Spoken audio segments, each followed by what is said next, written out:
નફો ન દે તો એ ધંધો શું કામનો, ટેકો ન દે તો એ કંધો શું કામનો, રજા ન હોય તો રવિવાર શું કામનો, અને તમારે બધાને તાળીઓ ન હોય તો કાર્યક્રમ શું કામનો.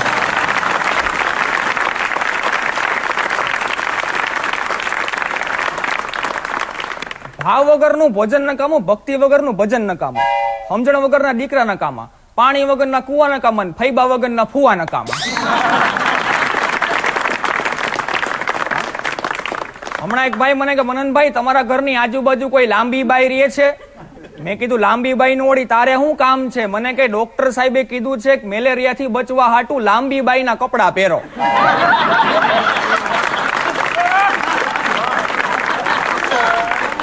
એમ નહીં, આમ લાંબી બાઈ ના કેસ. અમુક અમુક આઈટમો તમને એવી ભટકાઈ ને ખરેખર ગોટે ચડાવી દે છો. અમારે જુનાગઢમાં બોર્ડ માર્યું છે 500 રૂપિયામાં ઇંગ્લિશ બોલતા શીખો. મેં કીધું 500 રૂપિયામાં ઇંગ્લિશ બોલતા આવડી જાય જવા જેવું હો. હું ગયો ક્લાસીસમાં, પેલા મને કે કાઉન્ટરમાં મને કે પેલા ફી ભરી દો. મેં ફી ભરી દીધી. પછી અંદર સાહેબ આવ્યા, મને કે બોલો ઇંગ્લિશ. મેં કીધું ઇંગ્લિશ. મને કે હજી એકવાર બોલો ઇંગ્લિશ. મેં કીધું ઇંગ્લિશ. મને કે હજી એકવાર બોલો ઇંગ્લિશ. મેં કીધું ઇંગ્લિશ. મને કે જો આવડી ગયું ને બોલતા ઇંગ્લિશ.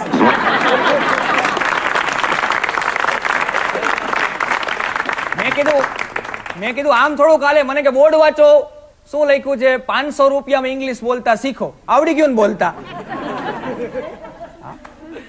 હમણાં રસોડામાં બન્યું એવું, ચૂલા ઉપર એક બાજુ કુકર, ઈ આમ જગારા મારે, એક બાજુ ભાખરી શેકવાની કાળી કાળી લોઢી પડેલી. એટલે કુકરે લોઢીને કીધું કે કાયડી મારી સામે હું ક્યારની જો છો, ગંધા છો કેવી, 15 દિવસ તને સાફે નથી કરી, કેવી વાસ મરસ, મારી બાજુમાંથી આઘી હસ ખટ. લોઢી કે હું આટલી બધી ગંધારી છું, મારી પડખે ઉભો ઉભો સીટીઓ હું મારે શીખે.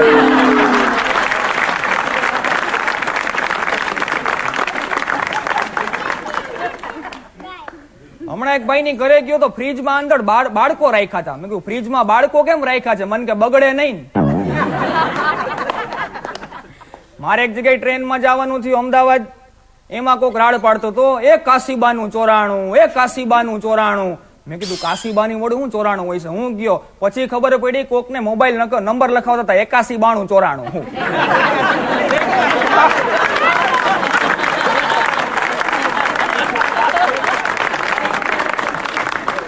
ખોટે ચડાવી દે ને કારણ વગરના. એક ભાઈ મને કે મનનભાઈ તમે ચશ્મા કાઢી નાખો, ચશ્મામાં તમે હારા નથી લાગતા. મેં કીધું કાઢી નાખીશ તો તમે હારા નહીં લાગો. ખરેખર માણસ તો અત્યારે એવો અઘરો થઈ ગયો ને. ખરેખર માણસ બે જાતના હોય, એક જ્યાં જાય ત્યાં આનંદ આનંદ થઈ જાય, અને એક જ્યાંથી જાય ત્યાં આનંદ આનંદ થઈ જાય છે.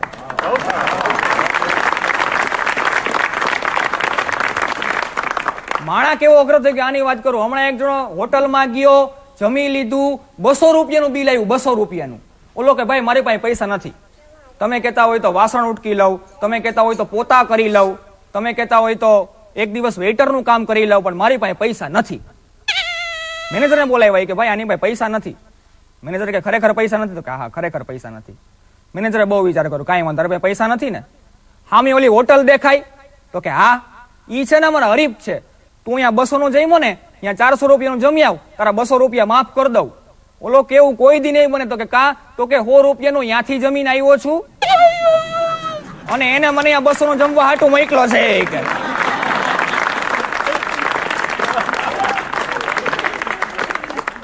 માણાની તો હું વાત કરું, એવા અઘરી આઈટમ ભટકાઈ છે અમને. હમણાં એક જણો આવ્યો મને કે મનનભાઈ અમદાવાદ જુનાગઢ બસમાં આવતો તો હેરાન થઈ ગયો. મેં કહ્યું થયું શું? ઈ તો મને કે સીટ એવી હાવ બોગસ ભટકાઈ ગઈ, ખખડધજ સીટ હતી, આમ ખીલ્લો વાગ્યા કરે, બારી બંધ થાય નહીં. હું હેરાન થઈ ગયો. મેં કીધું તો કોકની યાર જગ્યા બદલાવી લેવાય ને. મને કે કોની યાર બદલાવું? આખી બસ ખાલી હતી.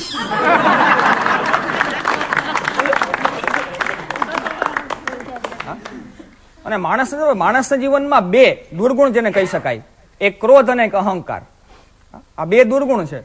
ક્રોધ છે ને માણસને, એ બીજાના ઉપર આવે, અને અહંકાર પોતાના ઉપર આવે.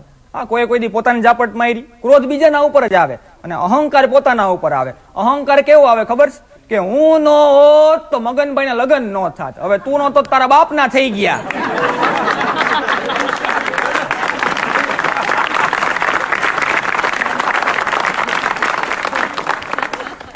અને નબળા વિચારવાળાને છે ને લગ્નમાં આમંત્રણ ન અપાય, કારણ કે ફેરા ફરાતા હોય ન્યા એમ બોલે ટકશે નહીં. હા, તને તોડવા બોલાવ્યો છે. ખરેખર માણસ ઘણી બધી વાતો છે અમારી પાસે. અમારા જુનાગઢમાં ટ્રાફિક પોલીસે બધે કેમેરા ફિટ કરાવ્યા. કેમેરા આમ બધી રોડની બધી હિલચાલ જાણી શકાય, બધા ચોકમાં કેમેરા ફિટ કરાવ્યા. એમાં એક ભાઈ રાતના 2:30 વાગે ફોન કર્યો ટ્રાફિક કંટ્રોલ રૂમમાં, કે હાલો ટ્રાફિક પોલીસ, તો કે હા બધાય કેમેરા ચાલુ છે, તો કે હા બધાય કેમેરા ચાલુ છે, બધા રોડના. કાળવા ચોકના કેમેરા ચાલુ છે, તો કે હા કાળવા ચોકના કેમેરા ચાલુ છે. ખરેખર, તો કે હા. ઓલા ભાઈ કે તમારે કામ શું છે ઈ કયો ને, તો કે જોવો જોઈએ ચંદુ ગાંઠિયા વાળો ખુલ્લો છે કે નહીં.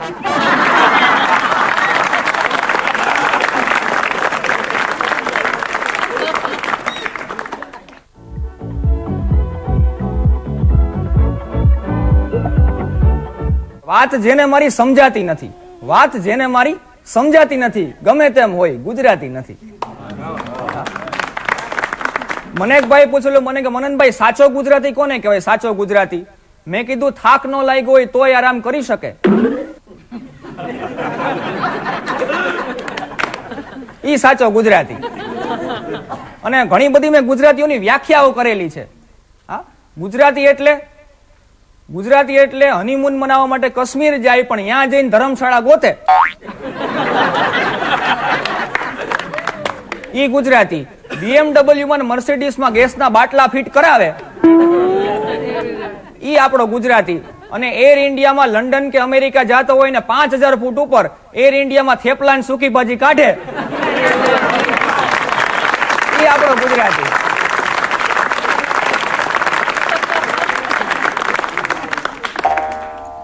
સંબંધોમાં વેપાર નહીં પણ વેપારમાં સંબંધો શોધતા આપણે ગુજરાતી.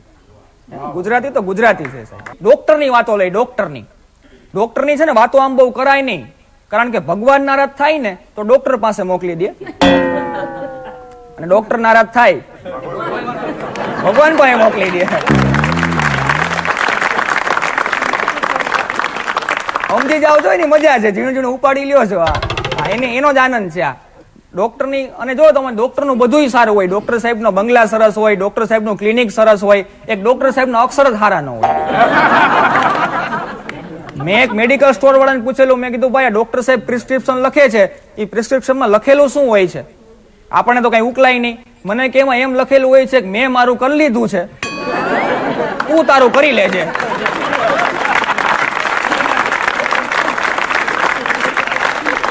હમણાં ઓલા હાથીનું એપેન્ડિક્સ કર્યું, હાથીનું. હવે એપેન્ડિક્સમાં કેવું હોય, પેટમાં ચીરો પાડે, જે કાંઈ મસાલો કાઢવાનો હોય કાઢે, જે કાંઈ મસાલો નાખવાનો હોય નાખે ને ટાંકા લઈ લે. હાથીના પેટમાં ચીરો પાડ્યો, જે કાંઈ મસાલો કાઢવાનો હતો એ કાઢ્યો, જે કાંઈ મસાલો નાખવાનો હતો એ નાખ્યો ને ટાંકા લઈ લીધા. એમાં એક નર્સે બીજી નર્સને પૂછ્યું, જો તો ચીપિયા તો બધાય બરાબર છે ને ગણી લે. બીજી નર્સ કે ચીપિયા બધાય બરાબર છે પણ ડોક્ટર મહેતા ગાયબ છે.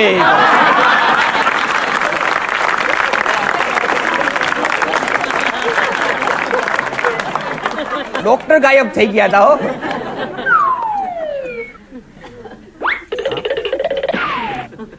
હો, ડોક્ટર સાહેબ દવાખાનાની બહાર બોર્ડ માર્યું હતું, અસ્થિર મગજના ડોક્ટરનું દવાખાનું. મેં ડોક્ટર સાહેબ બોર્ડ બદલાવો, અસ્થિર મગજના દર્દીઓ માટેના ડોક્ટરનું દવાખાનું. હું અસ્થિર મગજના ડોક્ટર, કારણ વગરના કોટે ચડાવી દે ને. જજ સાહેબ ચોરને કે એટલે થોડે દિવસે ચોરી કરી. ચોર કે સાહેબ હું કરું, એસિડિટી નો પેશન્ટ છું. ડોક્ટર સાહેબ રાત ઉજાગરા કરવા ના પાડી છે. જજ સાહેબ એક જણાને કે ગીતા ઉપર હાથ રાખીને કે હું જે કાંઈ બોલીશ સાચું બોલીશ. ઓલો કે ગીતા ઉપર હાથ તો કોઈ દી નહીં રાખ્યું. તો કે કા? એ કે ગીતા એ મારી ઉપર કેસ કર્યો છે.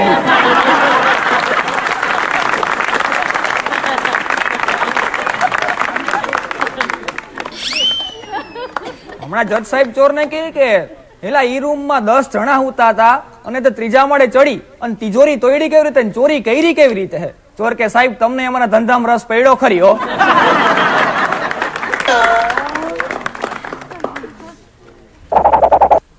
પતિ પત્નીની વાતો, લગ્ન જીવનની. હમણાં અમારે એક ભાઈ એનાથી 7 વર્ષ મોટી કન્યા લગ્ન કર્યા, એનાથી 7 વર્ષ મોટી કન્યા લગ્ન કર્યા. મેં કીધું કેમ ભાઈ 7 વર્ષ મોટી કન્યા લગ્ન કર્યા? મને કે આપણને એમ થાય ને કે વડીલની સેવા કરી. પતિ પત્નીને કે તું મારી એકેય વાતથી સહમત નથી. શું કઈ ગધેડો છું? પત્ની કે આ વાત સાથે સહમત છું.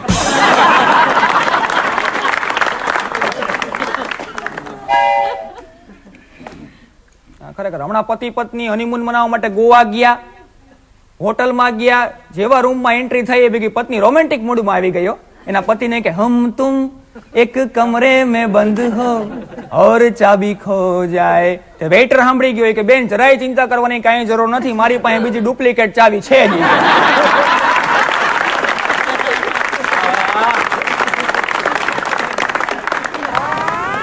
અમારે જુનાગઢમાં માંગના થોડમાં સાંજે 6 વાગે હું ઉભો તો પતિ પત્ની એકબીજાનો હાથ પકડીને હાલ્યા જાયો. મેં એ દ્રશ્ય જોયું, મેં કહ્યું ક્યાં બાત, દાખલો બેહી ગયો. લગ્નના 20 વર્ષ થયા એવું તો મને લાગ્યું. મેં હિંમત કરીને ભાઈને પૂછ્યું, ભાઈ લગ્નના કેટલા વર્ષ થયા? મને કે લગ્નના 25 વર્ષ થયા. મેં કેવું પડે હો, લગ્નના 25 વર્ષ થયા, બેન હજી સુધી એકબીજાનો હાથ પકડીને હાલ્યા જાવ છો. આ પ્રેમ જળવાઈ રહ્યો એ જ બહુ મહત્વનું છે. ઓલા ભાઈ મને કે ના ના પ્રેમ જેવું કાંઈ નથી. મેં કહ્યું તો? મને કે અમારી પત્નીનો હાથ છૂટો મૂકી દઉં છું ને તો હાડીની દુકાનમાં ગરી જાય છે.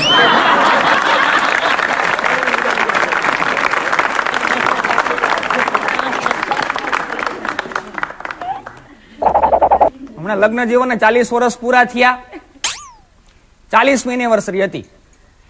એટલે પતિએ પત્નીને કીધું કે ભગવાન નો કરે, છોકરાઓ બધા અમેરિકા લંડન ને બધે ફોરેનમાં સેટ થઈ ગયા હતા, બે એકલા રહેતા હતા. એટલે 40મી એનિવર્સરીએ પતિએ પત્નીને કીધું કે માન લે કે ભગવાન નો કરે ને હું ગુજરી જાઉં તો તું શું કર? પત્ની તો બિચારી રોવા માંડી કે એવું તો બોલોમાં, તમે ગુજરી જાવ તો મારું કોણ? હું આપણો બંગલો એમને એમ રેઢો મૂકીને મારી બેન રહે છે અમદાવાદ એની ભેગી રહેવા વહી જાવ. વાંધો નહીં. પછી પત્નીએ પતિને કીધું એ કે માની લો કે હું ગુજરી જાઉં તો તમે શું કરો? તમે તો બધે બાવળિયા વાવ્યા છે ને આવડો મોટો બંગલો છે, તમે શું કરો? પતિ કે તું ગુજરી જા તો આખા બંગલાને રિનોવેશન કરાવવું ને તારી બેનને જ રહેવા માટે અહીંયા બોલાવી લઉં.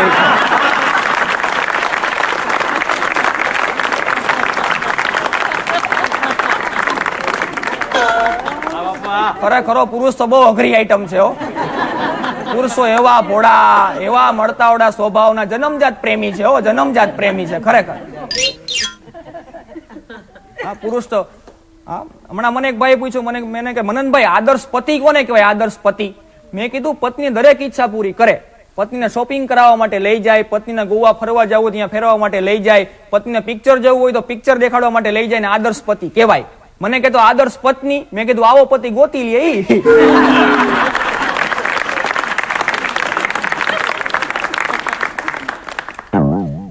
ખુશીઓનું કોઈ દી શેડ્યુલ ન હોય, આનંદની કોઈ દી એપોઇન્ટમેન્ટ ન હોય, અને પ્રેમનું કોઈ દી પ્લાનિંગ ન હોય. પ્રેમનું કોઈ દી પ્લાનિંગ ન હોય. કોઈ દી કોઈ એમ કીધું કે આ રવિવારે પ્રેમ કરી લેવો છે? એ તો રેલવેમાં રિઝર્વેશન કરાવવા માટે ગયા હોય, ન્યાય પ્રેમમાં પડીને આવે. શાક માર્કેટમાં શાક લેવા માટે ગયા હોય, ન્યાય પ્રેમમાં પડીને આવે એવા દાખલા છે. અને વેલેન્ટાઇન ડે એકમાત્ર પ્રેમની અભિવ્યક્તિ કરવાનો તહેવાર નથી. વેલેન્ટાઇન ડે ના દિવસે જ અભિવ્યક્તિ ન થઈ શકે. કોઈ એક કવિએ બહુ સરસ કીધું છે કે ના જોવું પડે કદી પંચાંગમાં, ના જોવું પડે કદી પંચાંગમાં, પ્રેમનો તહેવાર તો 12 માસ.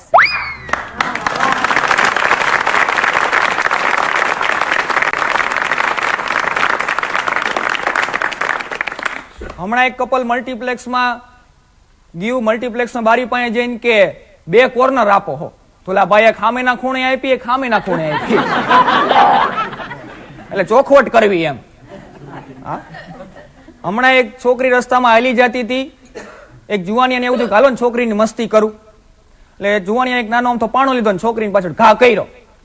છોકરીની પાછળ વાઈ ગયો, છોકરી પાછળ ફેલ્યો, છોકરો તો ભાગી ગયો. તો જુવાનિયો પાછળ એક 50 વર્ષના એક અંકલ આયલા આવે.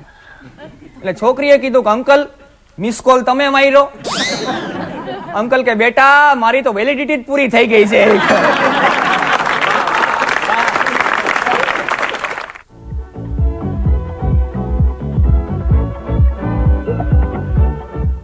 હમણાં એક ક્લાસમાં સંગીતનો પીરિયડ હાલતો હતો, ટીચર ગીત ગળવાતા હતા, તરાપો તરતો તરતો જાય, તરાપો તરતો. બધા છોકરાઓ જામી પડ્યા હતા, તરાપો તરતો તરતો જાય, તરાપો તરતો. તો એમાં છેલ્લી બેન્ચમાં મનિયો આમ જોકા ખાતો હતો.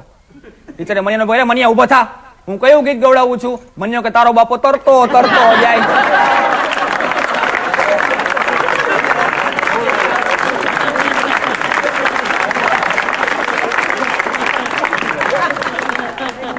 ખરેખર બાળકો મૂંઝવી દે છો. શિક્ષકે ક્લાસમાં ઉદાહરણ આપતા કીધું કે વહેલા ઉઠવાથી ઘણા બધા ફાયદા થાય છે.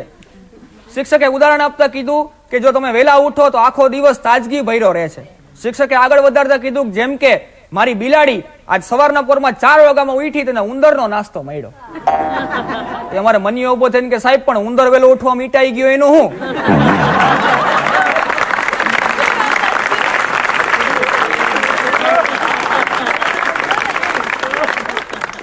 અમારે મુંબઈમાં કાર્યક્રમ પૂરો થયો પછી એક ભાઈ મારી પાસે મને કે મનનભાઈ અમારી ઘરે આવો ને ચા પાણી નાસ્તો કરવા માટે. મેં કહ્યું હા આવું. તો હું એ ભાઈની ઘરે ગયો, ચા પી લીધી, મને સરસ નાસ્તો કરાવ્યો. પછી અમારી એક કાઠિયાવાડની સંસ્કૃતિ છે આપણી ગુજરાતની કે આપણે કોઈની ઘરે ગયા હોય ને છોકરાના હાથમાં 50 કે 100 રૂપિયા કંઈક આપીએ. એટલે છોકરો ઉભો તો મેં એના હાથમાં 50 ની નોટ આપી. મેં કહ્યું ઓલે બેટા ચોકલેટ ખાજે. ઓલા ભાઈ મને કે ન હોય, એને ન હોય. મેં કહ્યું શું કામ ન હોય? મને કે એને ન હોય, એને રહેવા દો. મેં કહ્યું શું કામ ન હોય? બિચારો ચોકલેટ ખાશે. મને કે પાડોશીનો છે.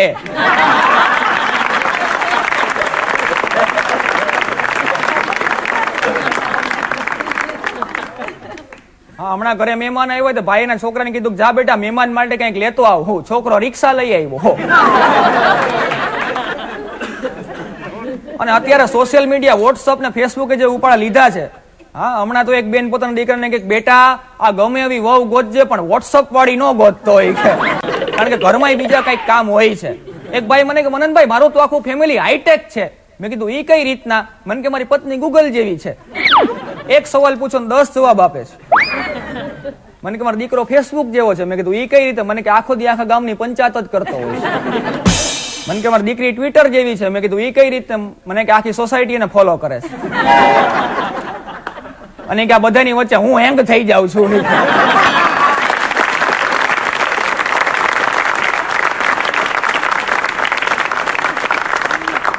અને તમે જોવો તો છે આક્રમણ કેવું સોશિયલ મીડિયાનું. હા, ખરેખર આ ફેસબુક ને વોટ્સઅપ નો અમુક ઇન્ટરનેટમાં સારી વસ્તુ હું કોઈને ક્રિટિસાઇઝ નથી કરતો પણ ખરેખર ફેસબુક ને વોટ્સઅપે તો બહુ ઉપાડા લીધા છે.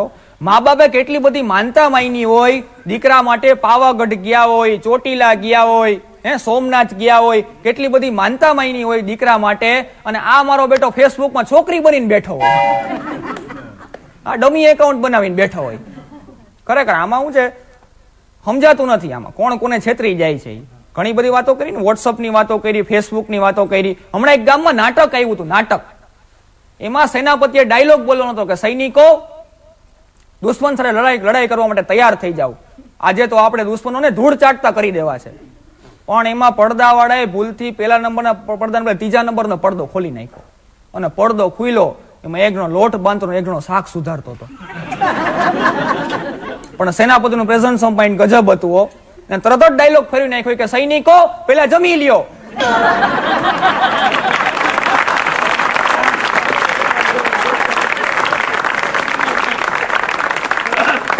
હમણાં એક ભાઈ બોલો દુકાનમાં જઈને કે આ દુકાનમાં આવા ખરાબ પોસ્ટર રાખો છો.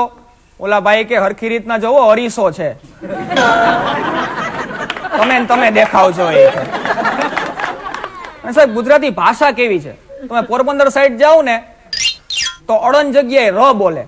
તમને એમ કે હું તમને મરવા માટે આવવાનો હતો પણ તમે ન મર્યા એટલે હું અહીંયા આવીને મરી ગયો. હા, દાહોદ સાઈડ જાઓ હણોની જગ્યાએ ન બોલે, હણોની જગ્યાએ ન બોલે. એક દાંતણ વાળી દાંતણ વેચતી હતી, 3 જ દાંતણ બેચાતા, સાંજનો ટાઈમ હતો. એમાં એક ભાઈ આવીને પૂછ્યું કે દાંતણનો શું ભાવ છે? દાંતણ વાળી કે એક દાંતણના 5 રૂપિયા. ઓલા ભાઈ કે હરખું બોલતો તને લઈ લઉં.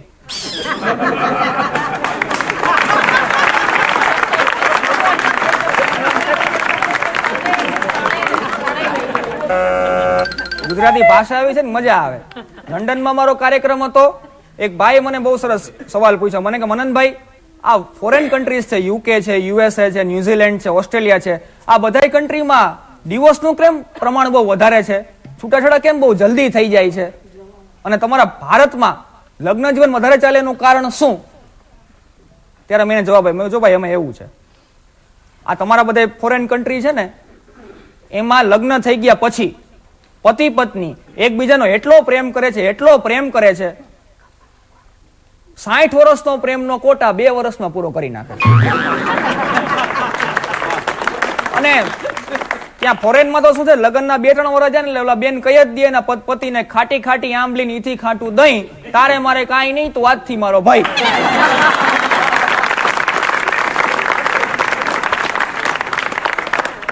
મેં કહ્યું તમારે ત્યાં એવું છે, લગ્નના 60 વર્ષનો પ્રેમનો કોટા 2 વર્ષમાં પૂરો કરી નાખે છે. અમારા ભારતમાં તો શું છે કે કરકસર કરી કરી કરી કરી કરી કરી કરી કરી કરી કરી ઠેઠ 80 વર્ષ એનિવર્સરી ઉજવતા હોય છો.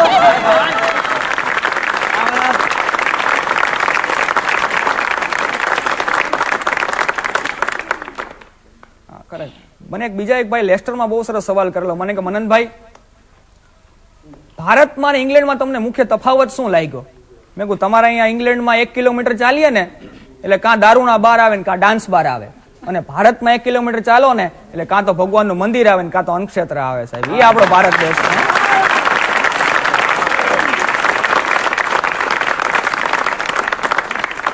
ભારત તો ભારત છે. સારે જહાં સે અચ્છા હિન્દુસ્તાન અમારા. ભલે ને હોય મુશ્કેલીઓ ઘણી બધી, પણ ભારત તો અમને જાનથી પ્યારો છે. ભારત તો ભારત છે.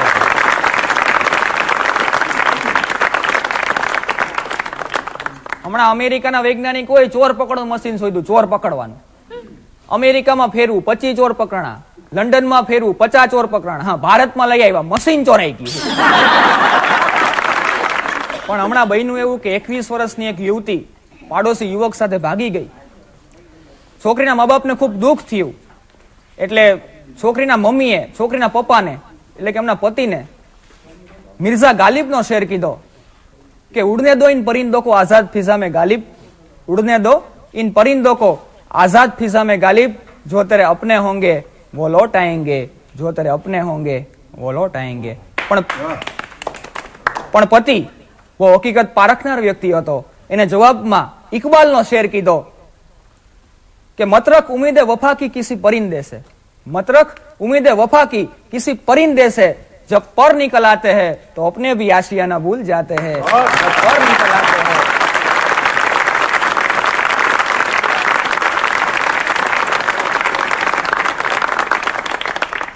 છેલ્લે ખલીલ સાહેબના શબ્દોથી વિરામ આપું તો પેલા જેવો પ્યારનો માણસ નથી. પેલા જેવો પ્યારનો માણસ નથી. આ જગતમાં ક્યારનો માણસ નથી. પેલા જેવો પ્યારનો માણસ નથી. આ જગતમાં ક્યારનો માણસ નથી.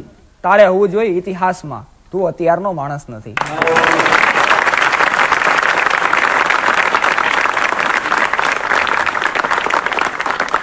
ના, મને જોઈને કોઈ મૂંઝાશો નહીં, હું કોઈ સરકારનો માણસ નથી. એમ અમે દરેક હાસ્ય કલાકારો કોઈ સરકારના નહીં પરંતુ સહકાર આપવા વાળા માણસો છીએ.